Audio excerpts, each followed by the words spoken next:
Estás escuchando el podcast de Indie Mob con Sebastián Huerta.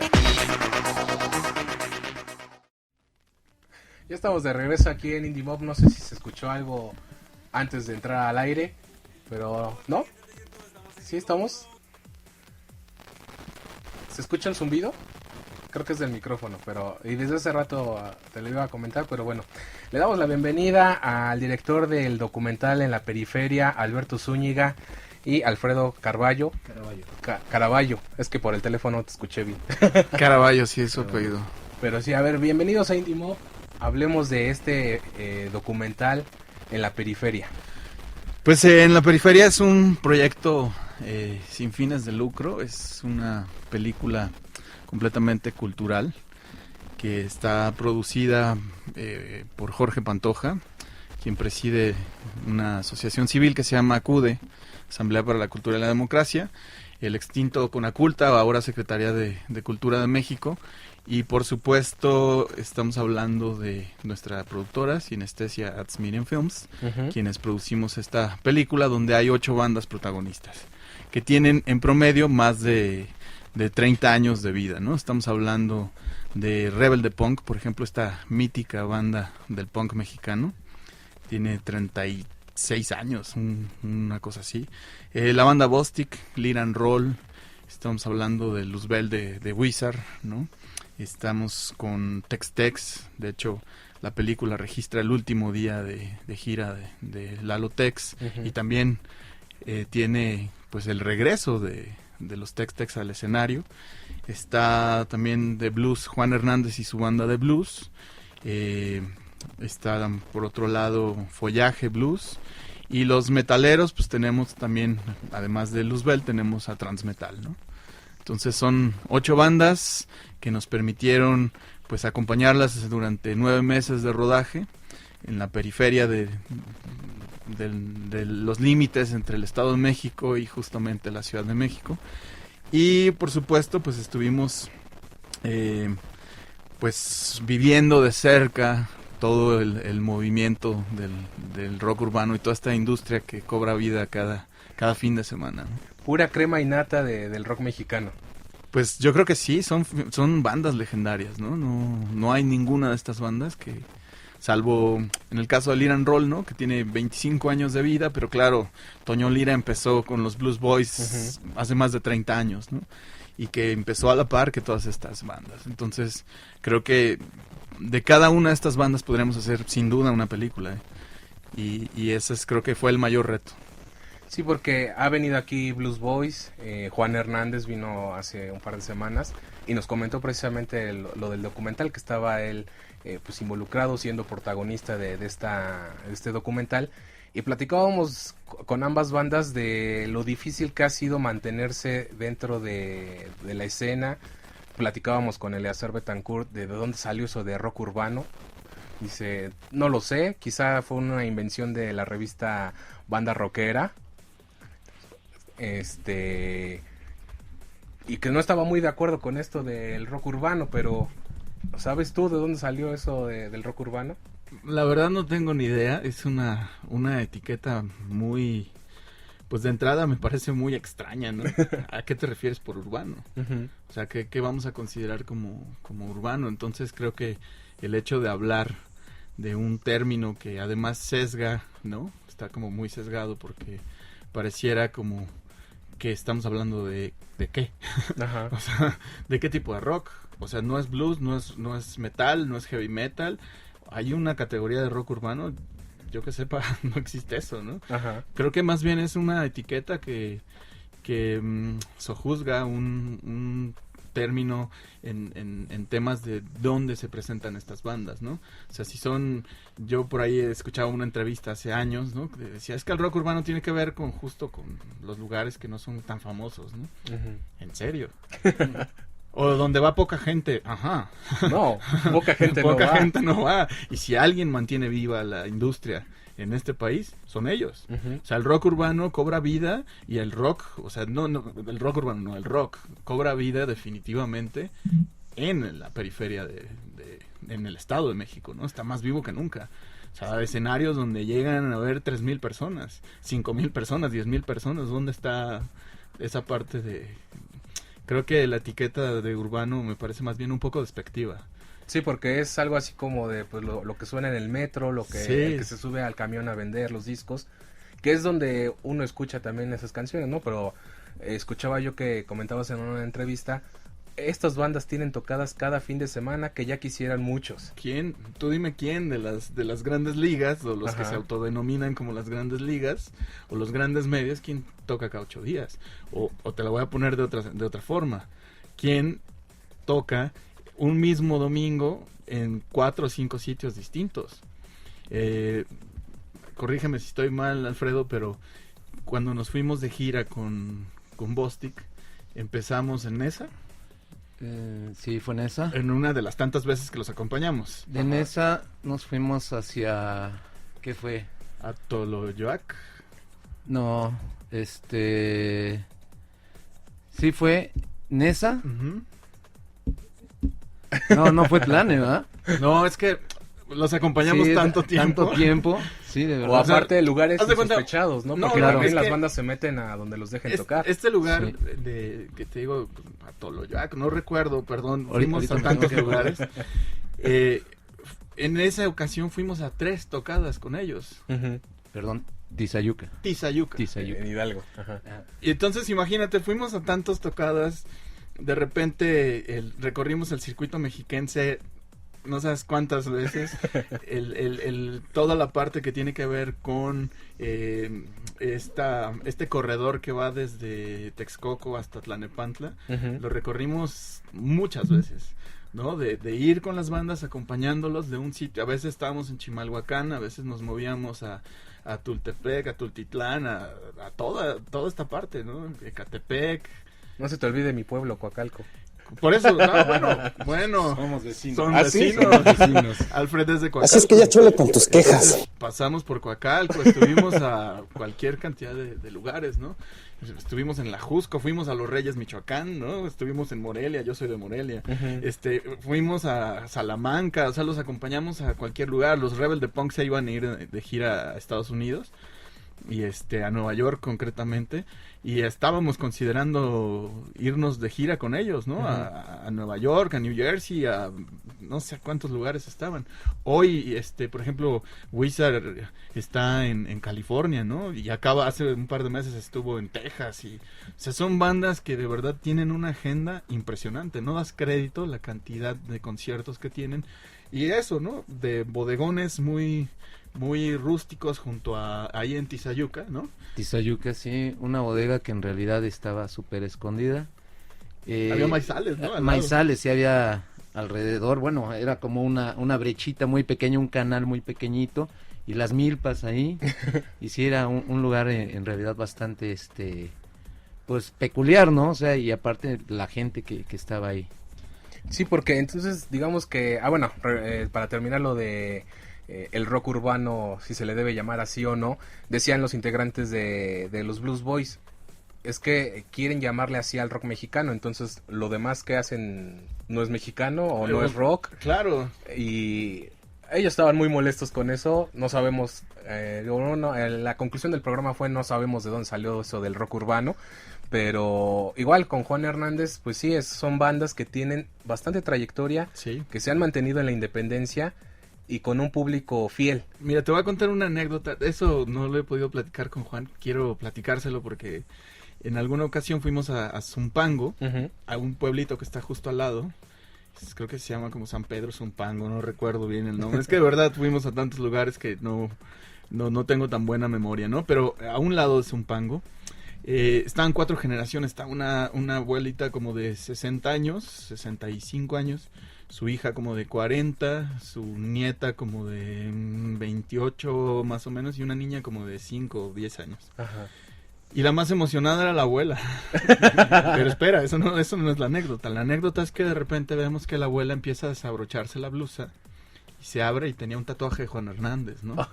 como si, del rostro de Juan, Ajá. como si estuviéramos hablando de un Mick Jagger, por ejemplo, ¿no? O sea, realmente en la zona de Catepec y en muchos lugares, por supuesto, le reconocen la trayectoria de Juan, ¿no? Todo, es un guerrero del rock and roll, ¿no? Por supuesto, un saludote para mi querido Juan y bueno, para todas las bandas protagonistas de esta cinta. Sí, es que él también lo comentaba aquí, el rock no va a morir, el rock mexicano no va a morir por lo que dijo Rubén Albarrán. Dice, el rock mexicano no va a morir porque estoy yo que tengo más de 30 años en esto, está mi hijo que ya tiene 20 y viene Siddhartha, el más chico, Claro. que tiene menos de 18. Sí, Entonces sí. esto no se va a acabar pronto. No, ellos ya son una pues como una especie De dinastía. Son una dinastía, pero pareciera como que sus nietos y los que le siguen van a seguir los pasos, ¿no? Es como una franquicia familiar. Sí, es que sí, que bueno, ¿no? Que el rock se esté heredando de esa manera, pero sí, no sé cuántos programas más pasarán para saber quién acuñó ese término de rock urbano. Pues habría que investigar. Mira, por ejemplo, en un programa también cuando estábamos justamente promocionando nuestra película anterior, Rupestre el documental, que está libre en YouTube, por cierto, para quien nos hace el favor de escucharnos, la puede encontrar ahí, la puede ver, ¿no? Nos decían algo muy muy peculiar, Sebastián, nos decían, oye, ¿y qué onda con lo de los hoyos funky? ¿Quién le puso ese mote? Ajá. Ahí sí sabemos la respuesta. Por ejemplo, Parménides García Saldaña, que es además alguien de quien nos interesa en un futuro hacer un documental, él fue el que acuñó el término los hoyos funky. Entonces de repente pareciera como, no, es que los hoyos funky ya desaparecieron. En serio, no se han dado una vuelta por el Estado de México, ¿no? O sea, lo mismo, lugares en condiciones muy complicadas, muy adversas, a pesar de eso resisten, ¿no? Y además otra cosa bien importante de esta película es que este rock urbano resiste en un contexto difícil, en términos de que el Estado de México tiene los no honrosos primeros lugares en feminicidios, en corrupción y en cualquier cantidad de situaciones. Sí, son de los datos que a mí no me gusta tratar de mi tierra, pero desafortunadamente existen y afectan a todos otros aspectos, como es la música. Sí, por supuesto, llegábamos a cenar ahí a Coacalco, un saludo a toda la banda de Coacalco, tu tierra, mi querido Sebastián, y de repente la noticia es que había habido un muerto más, ¿no? O sea, después de los toquines, que además terminan los lunes a las 3 de la mañana, 4 de la mañana, llegar a tratar de cenar algo, y el taquero en cuestión nos contaba eso, o los vecinos, ¿no? Y esa escena se fue repitiendo en diferentes lugares. Nos preguntaban en una entrevista hace poco qué fue la parte más complicada de hacer en la periferia. Pues yo creo que librar la violencia institucional, ¿no? La delincuencia institucional, ¿no? También tuvimos cualquier cantidad de extorsiones de la policía, entonces en realidad ir a los lugares, ¿no? Convivir con los promotores culturales, que mis respetos para esta gente que se compromete con el rock mexicano, pues me parece muy interesante, ¿no? O sea, todavía esto, ojalá hubieran más documentales como estos, ¿no? Que hablen sobre esto. Entonces la producción salió cara. Digamos que fue muy complicada en ese sentido, ¿no? Vamos a hacer un corte porque tenemos que hacerlo. Hay que pasar comerciales. Nosotros somos muy felices cuando dos temas del programa se juntan, cine y rock. Y vamos a seguir platicando con los responsables de En la Periferia, este documental que esperemos ya... Bueno, no, ahorita vamos a hablar de fechas. Okay. Seguimos con más aquí en Indie Mob a través de Radio 13.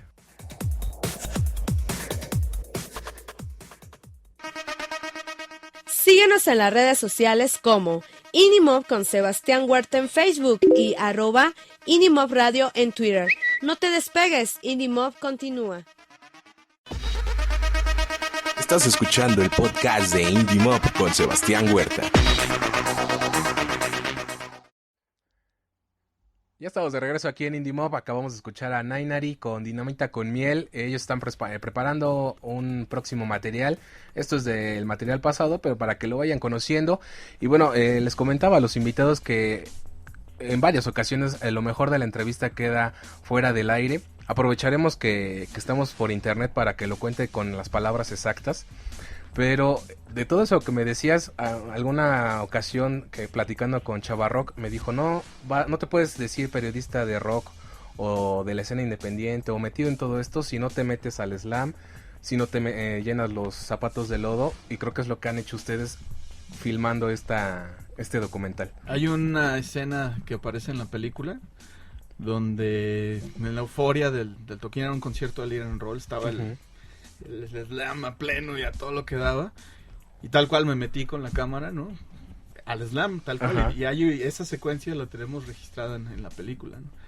Claro, duré como un mes con dolor de costillas, de espalda, porque además no podía ni proteger, ¿no? Era como moverme ahí en medio de todos, pero la euforia que transmiten y toda esta, ¿cómo decirlo? Pues toda esta emoción que implican estos conciertos, se transmite, ¿no? Te llega. O sea, estas bandas tienen un contacto fortísimo con el público, ¿no? Uh-huh. Estamos hablando de que tú escuchas a Guadaña y de repente ves la relación que tiene con la banda.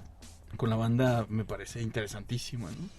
Y el día que te jalaron el pelo. Por ejemplo, ¿no? O sea, un tipo me decía que lo grabara, sigo como en un gran plano secuencia, y de repente siento un jalón en el cabello, ¿no? Entonces, de repente fue como, ¿qué onda, no? ¿Qué pasó? Y me enojé tanto que ahí casi nos leíamos a golpes, ¿no? Y entonces, de repente llegan dos personas yo pensé que me iban a golpear. Yo dije, ya caminé aquí, de aquí ya no salí. Y la verdad es que era como la pareja de este cuate que me agredió. Y empezó a golpearlo él, para mi sorpresa y para mi suerte. Lo peor es que yo les hacía como señas a toda la parte del crew, pues unos estaban en el escenario. Vengan a soltar acá, ¿no? El otro estaba en la consola de sonido, y entonces no había manera, ¿no? Tuve que salir, pero casi huyendo, ¿no? Y luego algo muy peculiar es que cuando estamos a punto de irnos, empiezan a llegar unas motos, ¿no? Que empezaron a cristalear los autos, uh-huh, junto a patrullas que estaban ahí. Entonces había que salir corriendo en un momento dado, ¿no? Entonces creo que efectivamente mi querido Chava Rock, le mando un fuerte abrazo también, tiene toda la razón, ¿no? Para conocer esta escena te tienes que meter hasta las entrañas, ¿no? Hasta estos bodegones junto a las milpas, ¿no? A un centro de convenciones de Tlalnepantla atascado y atisbado de una nata de solventes, ¿no? Hasta lugares improvisados, ¿no? Donde descubrimos un lugar maravilloso que se llama San Pedro Tultepec, San Pedro Tultepec, del lado del Lerma. Uh-huh. O sea, no el Tultepec. No el Tultepec que está en la parte norte, sino en la parte, pues, que sería como poniente, ¿no? En Lerma. O sea, en Toluca. Toluca. Uh-huh. Hay un lugar que se llama el Rincón del Brujo, que tiene 30 años organizando su tocada de rock por estas fechas. Ya va a ser, va a ser en agosto, la primera semana de agosto. Y hay algo muy peculiar, hacen la cooperacha en el pueblo como si fuera la fiesta patronal, ¿no? Pasan, ¿no? Sí, de verdad, sí. Hay en este terreno donde se organiza este evento, hay algo muy peculiar ahí también. Hay una ciénega, que es algo que también nos llamó muchísimo la atención. Uh-huh. Pero a lo que iba aquí Beto es en relación a lo que ellos hacen como la fiesta patronal del pueblo. Ellos hacen una colecta durante todo el año. Están recolectando dinero con el vecino, con toda la gente de ahí. Y se hace una verbena. Al fin y al cabo, cuando llega la fecha, lo que recolectan, ellos sí, es algo bien importante recalcar esto. Cuando ellos están haciendo el evento, un día antes al evento, los organizadores tienen la ventaja de ponerse, ahora sí que la fiestota, agarrar la fiesta, ¿no? Así en grande. Ajá. ¿Por qué? Porque al siguiente día que va a ser la fiesta, ellos ya no pueden tomar absolutamente nada de alcohol. Tienen que estar listos para la seguridad. O sea, es un evento bien producido. ¿Te acuerdas, producido? Alfredo, creo que nos había platicado Giovanni, también un abrazote a Giovanni, de los organizadores de ahí del Rincón Brujo, que al día siguiente del toquín hacían una comida, ¿no? Una comida. Hacían una comida para todos los que habían apoquinado lana. Ajá. Y es interesantísimo, ¿no? Una forma como de desarrollo comunitario, tan olvidado en las ciudades, ¿no? Pero que en este pueblo tienen súper arraigado, además orgullosos, porque hacen también una especie como de votación para ver cuáles son las bandas. ¿Cuáles son las bandas que quieren que vayan? O sea, podríamos decir que tiene una mejor organización que el Vive Latino. Híjole, yo creo. Pues ellos tienen una organización muy interesante. Ellos utilizan un término que me parecía muy peculiar. Decían, es que acá bajamos a las bandas que queramos. Se refieren a bajarlos, por supuesto. A traerlos. A traerlos, uh-huh. pero porque también el pueblo está como en una gran pendiente, ¿no? Está como en una montañita. Y entonces, evidentemente, cuando bajan hasta donde está la ciénaga, ¿no? Junto a unos corrales también había ahí unos chiqueros, ¿no? Que es una escena que está en la película, que ya verán, que además nos parece fabuloso que el rock llega a todos lados en el Estado de México. O sea, no hay un sitio donde no llega el rock and roll. Y entonces ahí, por ejemplo, aprovechando este tema de que llega a todos sitios, nos dimos cuenta de un elemento de comunicación bien interesante, que son las bardas. Las bardas son fundamentales. Y entonces conocimos a una chulada de persona, ¿no? A mi querido Alfonso Rojas, le mando un fuerte abrazo si nos está escuchando, quien en algún punto el hilo o la columna vertebral donde vamos hilvanando a cada una de las bandas es justamente la pinta de una barda. No quiero decir más porque ya sería spoiler, ¿no? Un auto-spoiler. Y entonces, Alfonso Rojas nos hace el favor de apoyarnos. Mi carnal Rojas nos ayuda. Y con su gente pintan una barda. Y la verdad es que es un homenaje que también... He venido haciendo como ciertos homenajes en mi filmografía hacia ciertas estructuras o elementos, ¿no? del rock and roll que de repente nadie habla de ellos, ¿no? Por ejemplo, en mi un corto que hice que hace un homenaje al Tianguis del Chopo, las personas que pintan con engrudo las bardas para pegar los carteles, ¿no? Por ejemplo. En fin, es algo muy parecido y esto me parece que, o sea, es algo importante en términos de lo que significa toda la industria. O sea, la industria tiene sus medios para que se den a conocer sus eventos. Me decía Álvaro de Lead and Roll, el manager, Álvaro Moreno de Lead and Roll, me decía, es que ya no hay nada underground. Ahora con los grandes medios no tenemos competencia en términos de que en Facebook tú haces un post, por ejemplo, y a lo mejor en un spot de radio podés llegar a 1,000 personas. De repente nos damos cuenta que 150,000 personas tuvieron como alcance ese mensaje que ellos mandaron. Entonces me parece interesantísimo. Las cosas están cambiando también. La industria del disco ha ido sufriendo situaciones muy complicadas porque ahora tú en tu casa puedes grabar tu propio disco. También. Y lo puedes poner a disposición en cualquiera de las plataformas que los mismos grandes artistas de toda la vida, ¿no? Estos que siempre han tenido un respaldo mediático importante, están ahí. O sea, tú le pones en Spotify, le pones en... Pues, este último ejemplo, ¿no? Que también ha venido a revolucionar la industria del disco. Y ahí encuentras a estas 8 bandas las que te hablamos. Quizá ahí esté el clavo porque de todos los invitados que vienen, bueno, Indie Mob es un programa dedicado a la escena independiente. Y siempre la pregunta es fácil o difícil ser una banda, un artista independiente y pues vienen las quejas, la victimización, pero con lo que tú manejas es cierto, ya no hay esa escena independiente o esa no nos ven, no nos escuchan, porque con las redes sociales uno puede llegar al otro lado del mundo. Te voy a poner un ejemplo. Hay un video de la banda Bostik que tiene, me parece, como 3 millones de visitas. ¿No será viajero?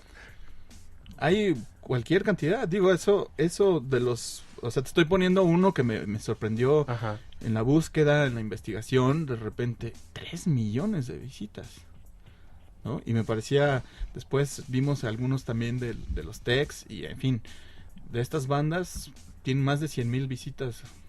Sí, el hacer de los Blues Boys no sabía que el disco de La Ciudad estaba completo en YouTube. Le digo, ¿no lo subieron ustedes? Dice, no. Es que eso pasa también, ¿no? Encontramos discos completos de las bandas. Y es más, creo que un factor importante de la escena del rock urbano, mal llamada, del rock que se da en la periferia de la ciudad, tiene como cómplices al público. Es un público muy exigente, eso hay que también señalarlo, pero también es un público muy comprometido, quiere mucho a sus bandas, y no es para menos. Hay una corresponsabilidad interesante. Siguen habiendo toquines porque la gente sigue acudiendo, porque no han dejado de ir al llamado, ¿no? Cada 8 días. Y esto se convierte en un universo de códigos, ¿no? De rituales, de simbologías muy peculiares. Hasta la forma de bailar, mi querido Sebastián. Sí.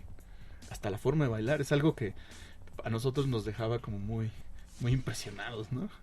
Sí, de eso que dices, primero le mandamos un saludo a Lázaro, que es como uno de los edecanes de Indie Mob, es el que nos ayudaba a recibir a los invitados. Por él trajimos a Blues Boys, No te estés riendo, Dante. Esa... No, ese fue Mario. Dice que uno se salió a la calle por los invitados y los trajo. Van al programa, así pásense. Allá. Él era de los Cuervos, creo que así llamaba la banda, que era la rival de los Panchitos. Ajá. Cuando se va de, ¿qué era? Tacubaya, creo. Sí. Se va a vivir a Aragón, Ujú. se volvió charanguero. A ver Ya. si no se enoja por ese dato. Un día se da cuenta que a la vuelta de su casa allá en Aragón está tocando Blues Boys. No, pues como cualquier fan se emocionó, fue a verlo. Le regalaron un disco de aquella época en vinil, se metió al metro y lo rompió. Pero ese es la fidelidad, ¿no? De los fanáticos hacia las bandas. Y aparte, ¿cómo se les ocurrió a ustedes hacerlo exclusivamente del Estado de México? Porque a mí sí me han dicho varias bandas que he entrevistado aquí en la ciudad.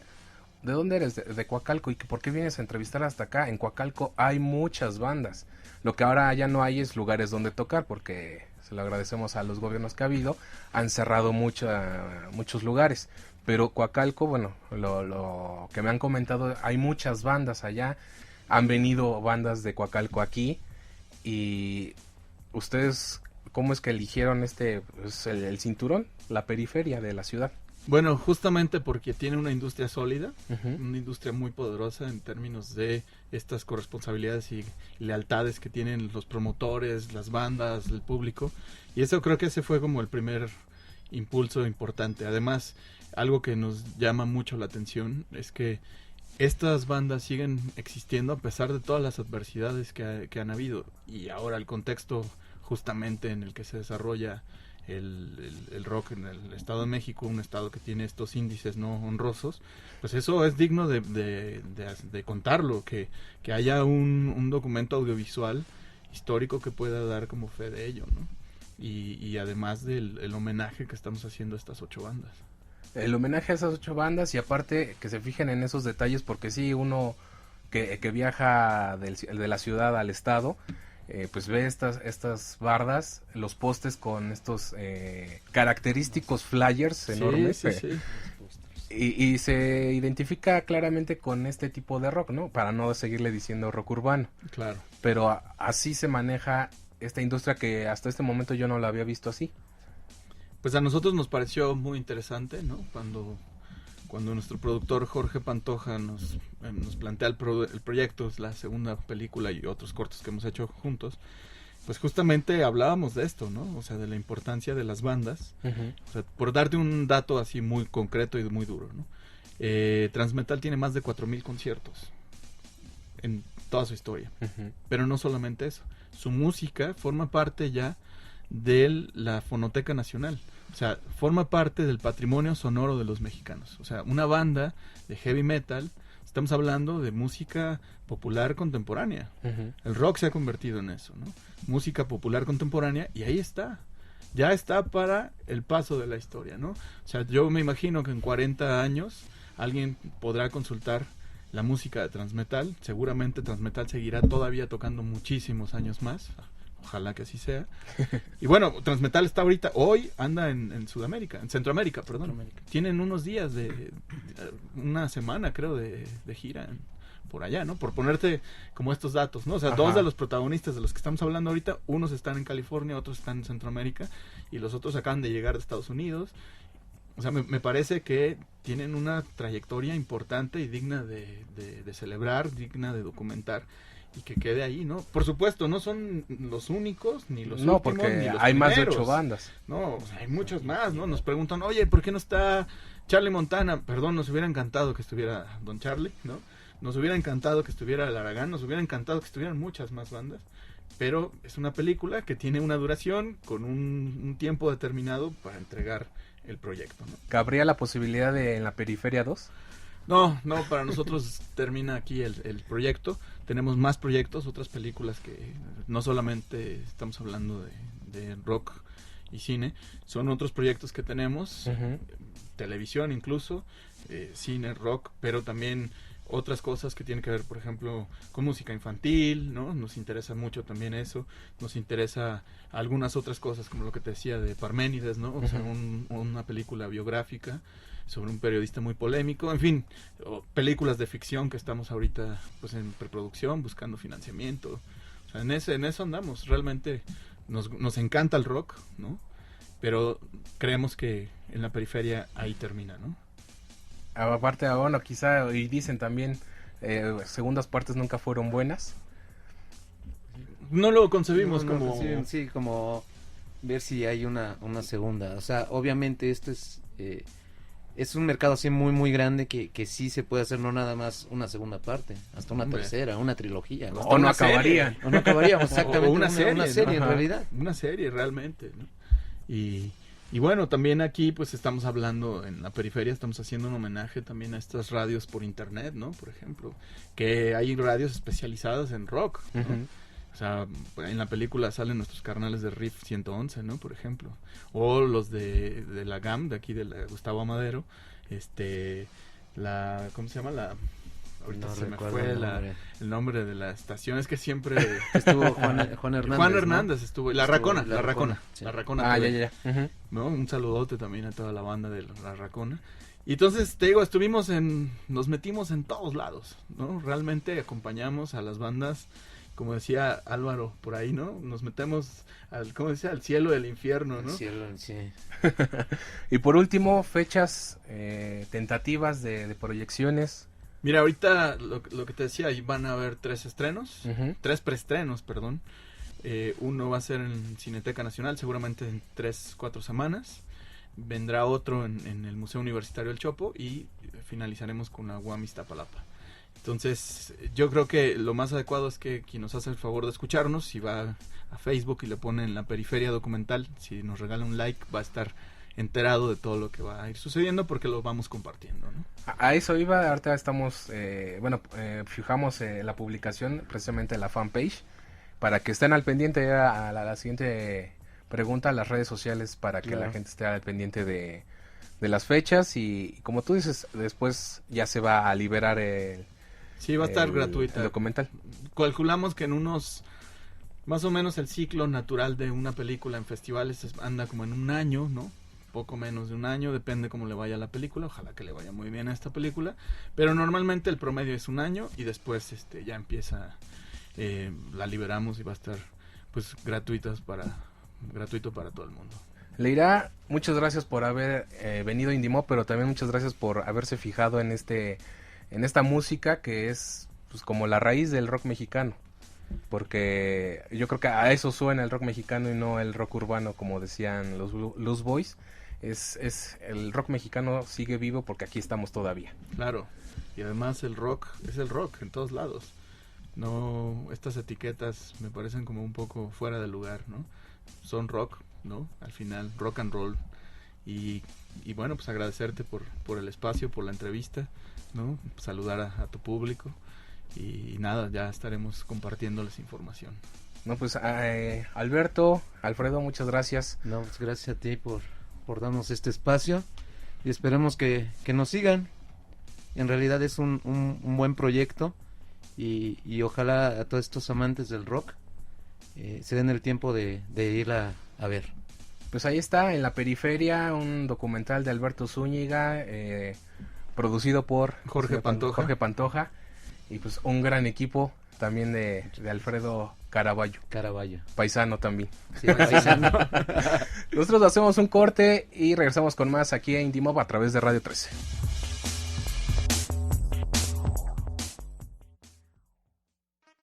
Escucha Indie Mob, lunes, miércoles y viernes a las 7 de la noche. Solo por Radio 13.